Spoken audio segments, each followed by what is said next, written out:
Hello everyone. આજે આપણે લોકો કરી રહ્યા છીએ પ્રોફેશનલ અકાઉન્ટ છે 85 બીકોમ ની અંદર. એનો કૌટિલ્યનો સમ નંબર છે 3rd. Solicitor Raman submits you to you following trial balances for his financial year ending on 31st March 2010. Prepare his final account and that is the most IMP sum ever, friends. બરોબર છે. તો આજે કૌટિલ્યનો સમ number 3 છે, એ most IMP છે. Okay, તો તમે I hope કે તમે બધા લોકો છે એ વ્યવસ્થિત કાઉન્ટ કરતા હશો ફ્રેન્ડ્સ. ઓકે, ચાલો હવે એમાં જોતા જઈએ. સોલિસિટર રમન આપણને છે એડજસ્ટમેન્ટ પેલા ટીક કરીએ. ₹6000 fee received in advance from client is wrongly included in bill of friends. એટલે બિલ ઓફ ફીસ જે છે, બિલ ઓફ ફીસ એને તમે 1 નંબર આપો. ક્રેડિટ સાઈડ દેખાય છે બિલ ઓફ ફીસ, એને 1 નંબર આપો. અને એની સામે જે આપણને ક્લાયન્ટ પાસેથી 6000 ફી રિસીવ્ડ ઇન એડવાન્સમાં મળી છે, એટલે એડવાન્સમાં મળ્યું એટલે લાયબિલિટી સાઈડ જો ક્લાયન્ટનું અકાઉન્ટ હોય ને તો એને નંબરિંગ કરજો, પણ લાયબિલિટી સાઈડ ક્યાંય પણ ક્લાયન્ટનું અકાઉન્ટ આપ્યું નથી, એટલે એ આપણે ડાયરેક્ટ એન્ટ્રી પાડશું. Office expense of 1000 is included in sundry expense from clients by mistake. હવે 1000 છે ને ઓફિસ એક્સપેન્સ હતો, એટલે ઓફિસ એક્સપેન્સ જુઓ જે ઉપરથી ચોથું આપ્યું છે એને 2 નંબર આપો.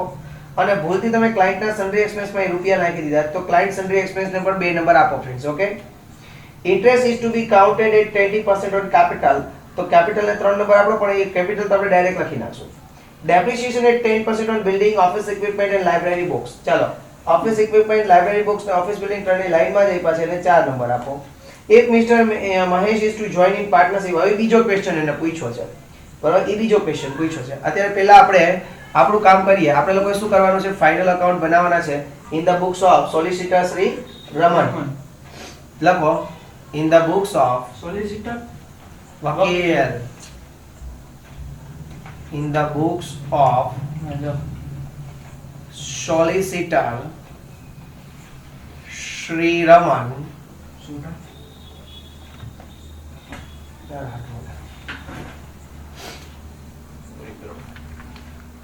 for the year ending on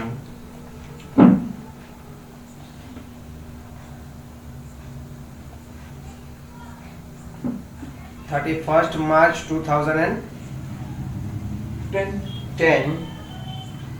જેની બુક હશે એ પ્રમાણે અલગ અલગ હશે એના યાર. Profit and loss account. Balance sheet. Okay,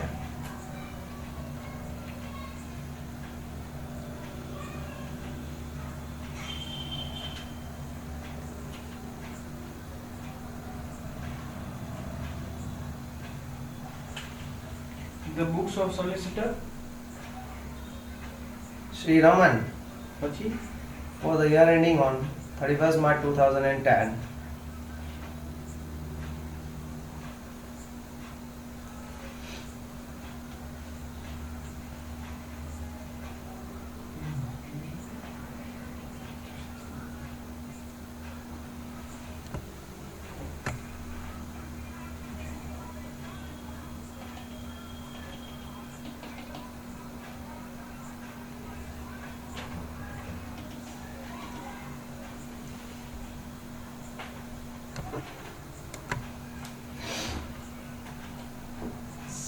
હવે આપણે અહીંયા બેલેન્સ શીટ બનાવવાની છે, તો એનું એન્ડિંગ ફોર ધ, બેલેન્સ શીટમાં લખવાનું છે. અને બીજું આ બેલેન્સ શીટ બનાવવાની હોય ને બકા સમન એઝ ઓન, અહીંયા એઝ ઓન કરવાનું 31st March 2010 balance sheet.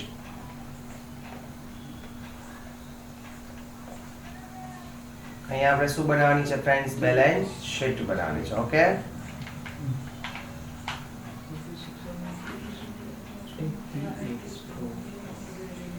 ભીગી ભીગી ભીગી C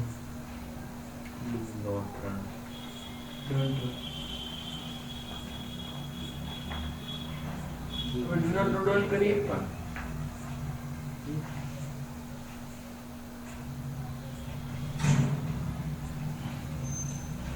capital liability,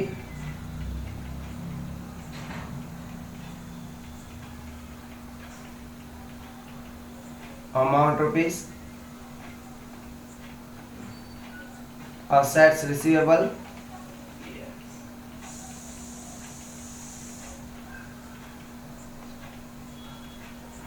amount rupees fixed. Okay everyone? ચલો પહેલા આપણે લોકો શું કરીએ એડજસ્ટમેન્ટ્સ બધા કરી લઈએ કે 6000 રૂપિયા આપણને ફીસ ના છે ઈ એડવાન્સ માં મળ્યા છે અને ઈ ભૂલથી આપણે કેમાં નાખી દીધા છે બિલ્સ ઓફ ફીસ માં જવા દીધા છે. Okay everyone? તો સૌથી પહેલા આપણે P&L માં ક્રેડિટ સાઈડ લખો બે લાઈન છોડીને બાય ફીસ.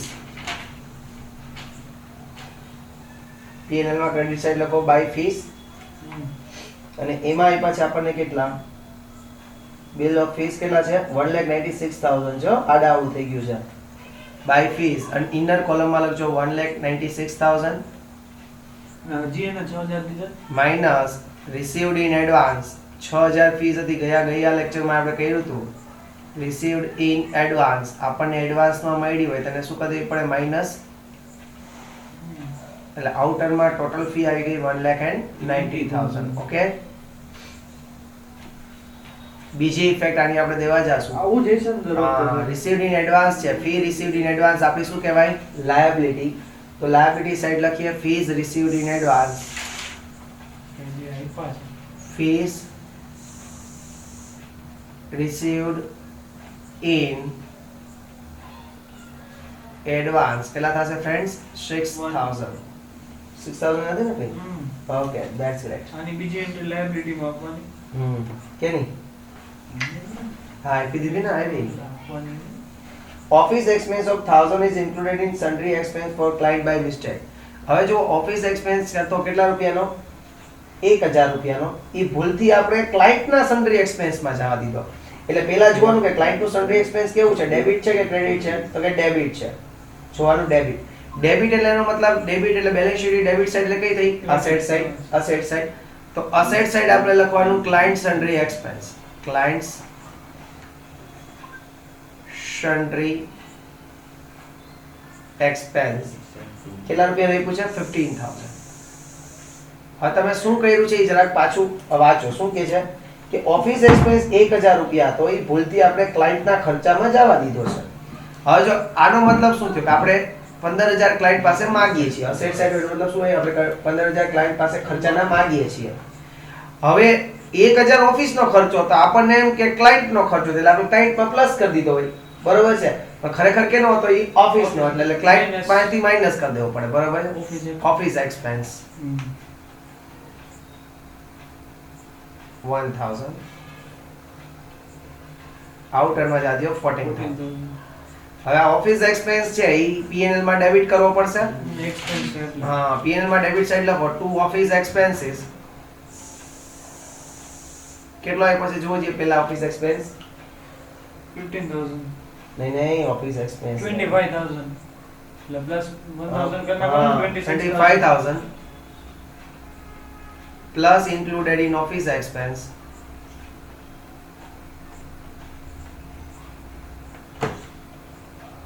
1,000 26,000 outer માં ગયા 26,000. Okay everyone?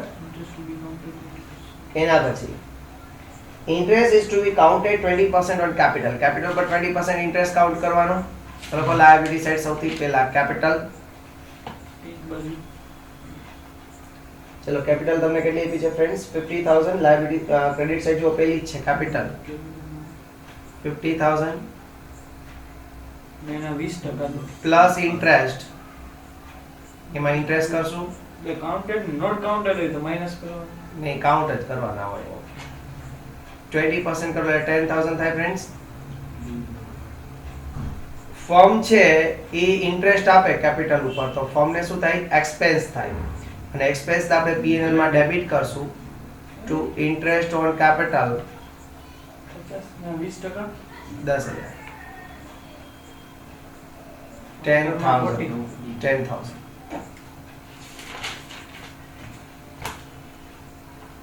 ઓકે एवरीवन वहां जी आउटर नो करता कारण કે નેટ પ્રોફિટ એમાં આપણે પ્લસ કરવો પડશે ઓકે you know 10,000 હા ઓકે ચલો એના પછી fourth adjustment depreciate office building office equipment library books at 10%. ચલો અસેટ સાઈડ બધી વસ્તુ પહેલા લખવી પડશે. સૌથી પહેલા આપણે શું આપી છે અહીંયા જોતા જઈએ લાઇબ્રેરી બુક 45,000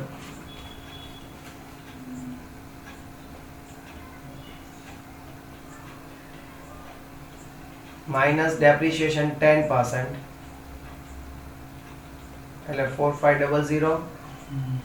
આઉટરમાં આવશે 40,500. ઓકે, ચલો બીજી અસેટ બધાના અત્યારે ગણી લઉં છું, પછી ડેબિટ બધાને વાં જા દઈશ. Office equipment 30,000. કેટલા આપ્યા છે? 30,000 minus depreciation at the rate 10%, એટલે 3,000 થયા. આઉટરમાં આવ્યા 27,000. ઓફિસ બિલ્ડિંગ એના પછી ઓફિસ બિલ્ડિંગ કેટલી છે? ઓફિસ બિલ્ડિંગમાં 75,000. 7500. માઇનસ ડેપ્રિસિએશન 10%,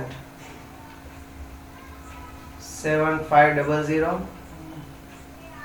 67,500 આઉટરમાં. Clear everyone? ચાલો આ બધાની સેકન્ડ ઇફેક્ટ દઈ આવીએ પીએનએલ માં ડેબિટ સાઈડ. એક્સપેન્સ એટલે હા, ટુ ડેપ્રિસિએશન લખી નાખીએ. ઓન લાઇબ્રેરી બુક્સ, બધું લખો. ચલો લાઇબ્રેરી બુક્સ ઉપર કેટલું છે? 4500. પછી ઓન ઓફિસ ઇક્વિપમેન્ટ 3,000. 7500. 3000 ને, હમ. અને ઓન ઓફિસ બિલ્ડિંગ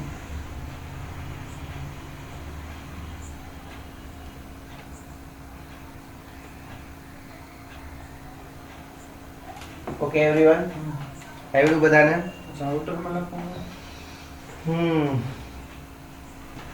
આવડ્યું બધાને ફ્રેન્ડ્સ?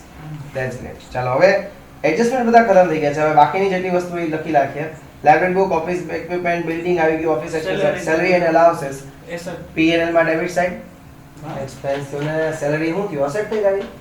માણસોને સેલરી દે અસેટ થઈ. દેવાની છે. હા, તો આપણે- આપણે દેશે. આપણને મળે જ નહીં ને, આપણે ધંધો કરતા હોય ને પગાર આપે કોઈ.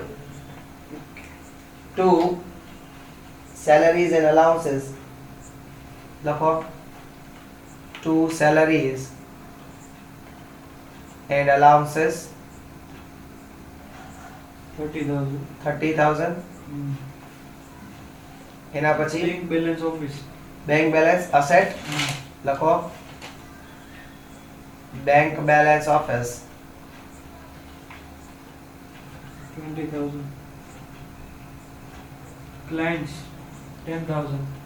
નીચે ક્યુ બેલેન્સ આપ્યું છે? ક્લાયન્ટ ડેબિટ સાઈડ આપ્યું ને, એસેટ સાઈડ. એટલે અસેટ સાઈડ. ક્લાયન્ટ કેટલા રૂપીસ થશે? 10,000. 10,000. Cash on hand asset asset 3,000. Debtors for fees. હવે જો ડેટર ફોર ફીસ અત્યારે હું અહીંયા લખી દઉં, બરાબર? સમજો. હા, અહીંયા પણ એવું જ હશે. આ લોકો ઇન્ક્લુડેડ કરીને ટોટલ ફીસ આપી છે. બે સમમાં આપણે કઈ રીતે છે ડેટર ફોર ફીસ કેટલા આવે છે? 25,000. પણ તમે લોકોને યાદ છે કે ફી ના ડેટર છે કોઈ અલાઉડ છે નહીં. નહીં કેશ સિસ્ટમમાં. એટલે આપણે શું કરવું પડશે? એનું રિઝર્વ બનાવવું પડશે, બરાબર ને? તો લોકો પીએનએલ માં debit side to reserve for fees. યાદ આવી ગયું? કેટલા છે? 25,000. એના પછી રિઝર્વ્સ ક્યાં હોય? લાયબિલિટી સાઈડ હોય. કેપિટલ નીચે બે ત્રણ લાઈન છોડ દેજો. રિઝર્વ ફોર ફીસ કેટલા છે? 25,000. Clear everyone? Reserve for outstanding. હવે સામેની બાજુ જઈએ. કેપિટલ લખાઈ ગઈ છે. Reserve for outstanding fees. Opening fees reserve. Opening fees reserve છે એ પીએનએલ માં ક્રેડિટ સાઈડ પહેલી જ લાઈનમાં લખવાની. બાય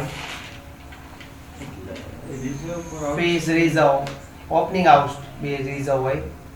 ડેટ કઈ છે? 1/4/2009. ઓપનિંગ ફીસ રિઝર્વ હંમેશા ક્રેડિટ જ કરવાનું ફ્રેન્ડ્સ. કેટલા રૂપિયા છે? 16,000. Okay everyone?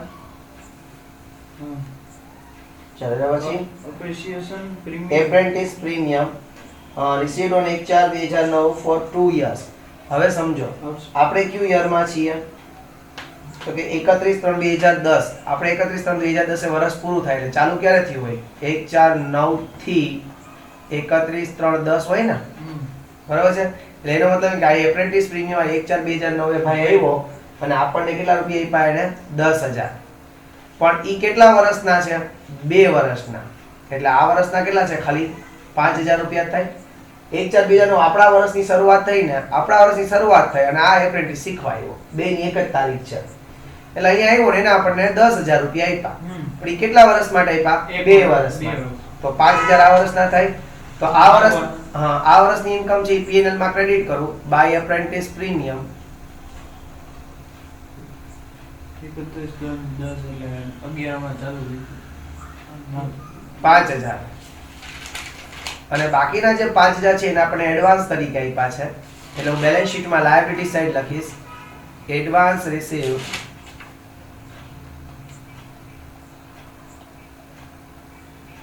Four apprentice premium.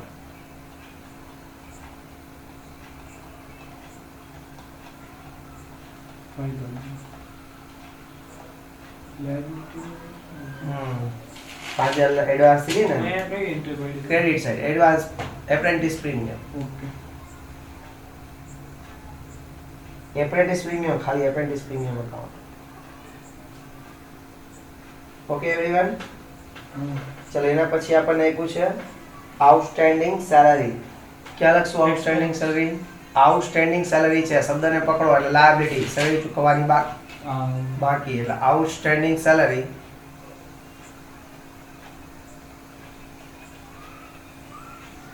કેટલા રૂપિયા છે? 6,000. ઓકે એવરીવન થઈ ગયું? બસ સમ થઈ ગયો પૂરો ફ્રેન્ડ્સ. બરાબર. પ્રોફિટ નો ટોટલ અહીંયા જે તમને આવડે જ છે બધાને પ્રોફિટ ફાઇન્ડ કરી જે પ્રોફિટ આવ્યા એને કેપિટલમાં શું કરી દેવાનો? પ્લસ કરી દેવાનો. કેપિટલમાં પ્લસ નેટ પ્રોફિટ અને કેપિટલ બહાર કાઢી લ્યો ટોટલ ટેલી કરી લ્યો તો કે પૂરો ખાધું પીધું મોજ કર્યું ક્યાં ગયા ત્યાં દ્વારકા ખતમ. ચલો એના પછીનો જોઈ લઈએ.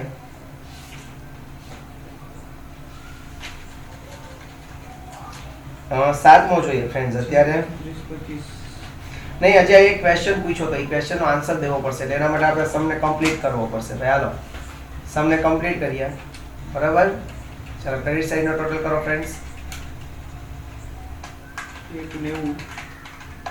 211 211.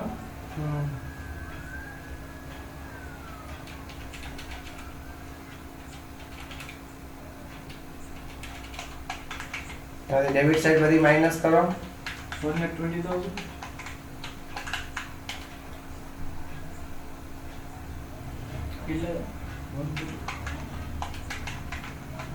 1,05,000. તો જી આવે છે નેટ પ્રોફિટ 1,05,000 ફ્રેન્ડ્સ. આવે છે.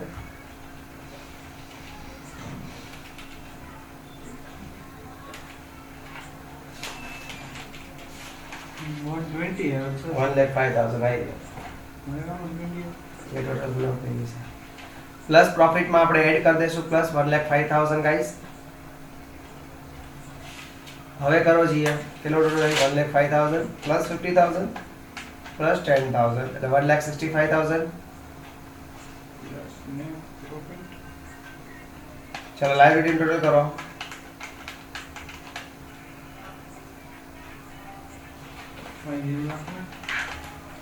2,07,000 everyone. Minus કરો જી અસેટ સાઈડ નો ટોટલ.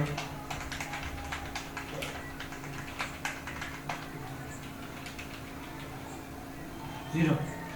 સાચો. ठीक है ना ओके हालो. હવે અહીંયા એક ક્વેશ્ચન પૂછ્યો છે કે જો મહેશને એન્ટ્રી કરી દેવામાં આવે જો અહીંયા એમ કે છે ક્વેશ્ચન પૂછ્યો છે આ લોકોએ શું ક્વેશ્ચન છે જુઓ. If Mahesh is to join in the partnership with Raman in coming year and if the bill for fees not prepaid are estimated rupees 10,000 find out the profit. હવે સમજો કે જ્યારે કોન્સ્ટિટ્યુશન ચેન્જ થાય ને લખજો એનો બી કરીને આન્સર એનો when there is change in constitution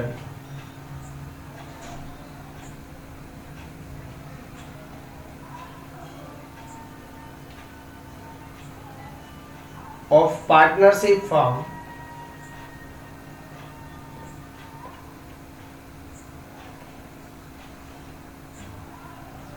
then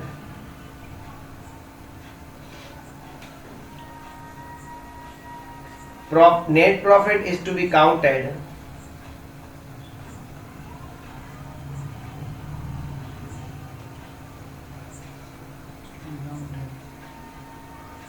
as per mercantile cash balance, as per mercantile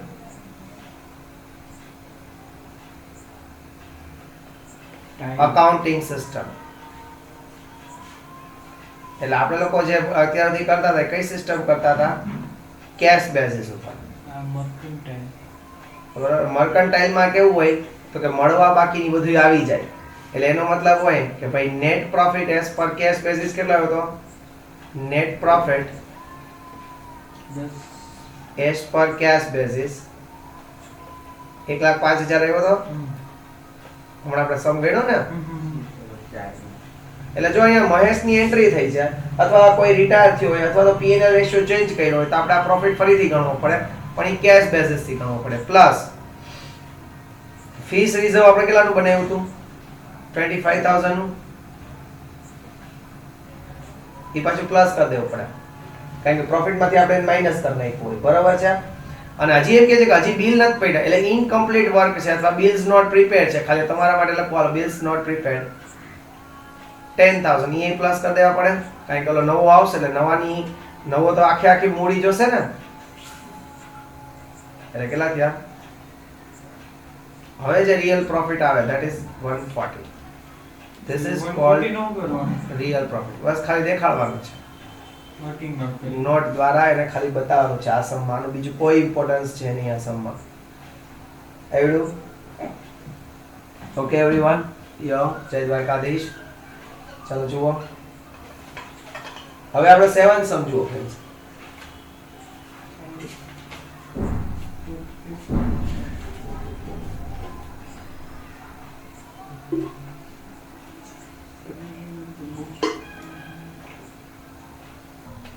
હવે આપણે કરીએ છીએ ફ્રેન્ડ્સ કૌટિલ્યનો સમ નંબર જે 7 છે કૌટિલ્યનો સમ નંબર જે 7 છે એના જેવો જ છે ફ્રેન્ડ જરાક જુઓ ચાલો ગોર ફરવા આવજો શું છે જોઈએ હું તમને ખાલી ડિક્ટેટ કરીશ it is in your homework તમારે કાઉન્ટ કરવાનો છે હોમવર્કમાં હું તો ખાલી ડિક્ટેટ કરવાનો છું આ અત્યારે આપણે જે કર્યું એના જેવો જ સમ છે ન આવડે એ તમે લોકો લખી શકો છો ફ્રેન્ડ્સ બરાબર ન આવડે જે પણ કઈ વસ્તુ લખી શકો છો પહેલો એડજસ્ટમેન્ટ છે depreciate laptop by 10% book by 15% and building by 5%. તો ડેપ્રિશિએશન નું બધા લોકોને ખબર છે શું કરશું અસેટ સાઈડ માંથી બધી અસેટ લખશું બેલેન્સ શીટમાં અને આ બધી અસેટ્સ માં 10% કે તો જો લેપટોપ માં 10% માઈનસ કરશું બુક માં 15% માઈનસ કરશું અને બિલ્ડિંગ માં 5% માઈનસ કરશું ઈ જે ડેપ્રિશિએશન આવે ને સેકન્ડ ઇફેક્ટ આપણે ક્યાં આપશું ફ્રેન્ડ્સ પીએનએલ માં ડેબિટ સાઈડ ઓકે પીએનએલ માં વોટએવર જે અમાઉન્ટ આવી પીએનએલ માં ડેબિટ સાઈડ ઓકે ઓકે હવે બીજો એક્સપેન્સ આપણે બીજો એડજસ્ટમેન્ટ જોઈએ office expense of 1000 is included in sundry expense for client by mistake હમણાં જ આના જેવો એડજસ્ટમેન્ટ આપણે કર્યો same to same adjustment same જ ઇફેક્ટ છે જુઓ તમને લોકોને લાસ્ટમાં ક્લાયન્ટ મિસેલિયસ એક્સપેન્સ લેજર આપ્યું છે ખબર છે મેં તમને કીધું હતું કે ક્લાયન્ટના ડિસ્બર્સમેન્ટ લેજર ક્લાયન્ટનું સન્ડ્રી એક્સપેન્સ લેજર ક્લાયન્ટનું મિસેલિયસ એક્સપેન્સ લેજર આ અલગ અલગ નામ છે એટલે તમને અહીંયા સન્ડ્રી એક્સપેન્સ ક્લાયન્ટ માટેના કીધા છે 2000 રૂપિયા બરોબર છે એનો બીજો એડજસ્ટમેન્ટ આપી દો ક્લાયન્ટ મિસેલિયસ એક્સપેન્સ લેજર લાસ્ટમાં આપ્યું છે અને બીજો નંબર આપો ફ્રેન્ડ્સ હવે ભૂલથી 1000 રૂપિયા છે ને ઈ ઓફિસ એક્સપેન્સ ના હતા ઈ તમે ભૂલથી સન્ડ્રી એક્સપેન્સ ક્લાયન્ટ માં નાખી દીધા એટલે સૌથી પહેલા આ જે સન્ડ્રી એક્સપેન્સ છે એને ક્યાં લખવાનું અસેટ સાઈડ લખવાનું બેલેન્સ શીટમાં હવે આ જે 2000 છે એમાંથી 1000 શું કરી દેવાના માઈનસ અને આઉટરમાં 1000 આવી જશે આ 1000 જે એક્સપેન્સ હતો એ કયો હતો ઓફિસ એક્સપેન્સ એટલે ઓફિસ એક્સપેન્સમાં શું કરી દેવાનો પ્લસ એટલે 30000 ઓફિસ એક્સપેન્સ આપ્યો છે પ્લસ 1000 કરો એટલે હવે ઓફિસ એક્સપેન્સ કેટલો થઈ જશે 31000 અને ક્યાં લખવાનું પીએનએલ માં debit side okay everyone 50% of the premium of trainee candidate is for next year કે 50% જે એપ્રેન્ટિસ પ્રીમિયમ મળ્યું છે કેના માટે છે આવતા વર્ષ માટે એટલે તમને ટોટલ જુઓ ક્રેડિટ સાઈડ મળ્યા છે 2000 રૂપિયા દેખાય છે ઓકે તો 1000 રૂપિયા તમારે ક્યાં લખવાના છે પીએનએલ માં ક્રેડિટ સાઈડ અને 1000 રૂપિયા લખવાના છે તમારે લાયબિલિટી સાઈડ એડવાન્સ તરીકે હમણાં જ કહ્યું ને લાયબિલિટી એસેટ માં લખી દે નો લખી હકીએ નહીં નો જ લખી યાર લાયબ liability calculate interest 10% on capital હવે કેપિટલ છે આપણે લાયબિલિટી સાઈડ લખશું 35 એમાં પ્લસ ઇન્ટરેસ્ટ કરશું 3500 10% એટલે 3500 અને એ જે ઇન્ટરેસ્ટ ઓન કેપિટલ છે એની સેકન્ડ ઇફેક્ટ આપશું આપણે P&L માં debit side okay everyone 38 at the end of the year incomplete work is 5000 તો આની આપણે ચાર એન્ટ્રી કરશું P&L માં ક્રેડિટ કરશું પછી અસેટ સાઈડ ઇનકમ્પ્લીટ વર્ક પછી P&L માં ડેબિટ કરશું to reserve for incomplete work અને લાયબિલિટી સાઈડ લખશું reserve for incomplete work okay everyone આવડું બધું હવે બાકીની બધી વસ્તુ છે એ જોતા જઈએ છે શું શું બાકી રહે છે laptop book furniture building furniture બાકી છે તો ફર્નિચર ના અસેટ સાઈડ લખી નાખશું ઓફિસ એક્સપેન્સ નો એડજસ્ટમેન્ટ કરી નાખો એમ્પ્લોયી સેલરી P&L માં debit side okay bank balance client ને ઓફિસ ની અને કેશ બેલેન્સ ત્રણેય વસ્તુ છે ક્યાં લખશું બેલેન્સ શીટ માં asset side debtor for fees પેલા ડેટર ફોર ફીસ ને આપણે અસેટ સાઈડ લખી લેશું અને આ ડેટર ફોર ફીસ ના ડેટર છે એટલે ડેટર ના ફીસ હોય એની ચાર એન્ટ્રી થતી હોય એટલે બે એન્ટ્રી આપણે આપી દીધી એવું ધારી લઈએ એક અસેટ સાઈડ આપી દીધી અને એક જે ટોટલ ફીસ આપી છે એમાં આપી દીધી હશે એવું ધારી લઈએ છીએ બાકીની બે એન્ટ્રી કરવી પડશે રિઝર્વ ની એટલે P&L માં ડેબિટ સાઈડ લખશું રિઝર્વ ફોર ફીસ 25000 અને 25000 લાયબિલિટી સાઈડ લખશું reserve for fees okay everyone સામે કેપિટલ ઓલરેડી આવી ગયું છે રિઝર્વ ફોર આઉટસ્ટેન્ડિંગ ફીસ એટલે ઓપનિંગ ફીસ રિઝર્વ છે ક્યાં લખવાનું P&L માં credit side opening fees reserve હમણાં જ કહ્યું આપણે એના જેવું આઉટસ્ટેન્ડિંગ સેલરી આઉટસ્ટેન્ડિંગ છે ક્યાં લખશું બેલેન્સ શીટ માં લાયબિલિટી સાઈડ ક્યાં લખશું બેલેન્સ શીટ માં liability side advance from client પછી આઉટસ્ટેન્ડિંગ ઓફિસ એક્સપેન્સ એને પણ ક્યાં લખશું friends liability side outstanding office નહીં તે આપ્યો મેં તો નતો આપ્યો બરાબર છે એડવાન્સ ફ્રોમ ક્લાયન્ટ એને પણ ક્યાં લખશું લાયબિલિટી સાઈડ ઓકે એવરીવન તો આ સાથે અહીંયા સંપૂર્ણ આપણે સમાપ્ત કરીએ તમારે કોઈ હોમવર્કમાં કરવો કમ્પલસરી છે બરોબર છે તો મળીએ છીએ નેક્સ્ટ લેક્ચરમાં ત્યાં સુધી રજા આપો મને ફ્રેન્ડ્સ જય હિન્દ જય ભારત જય દ્વારકાધીશ જો હવે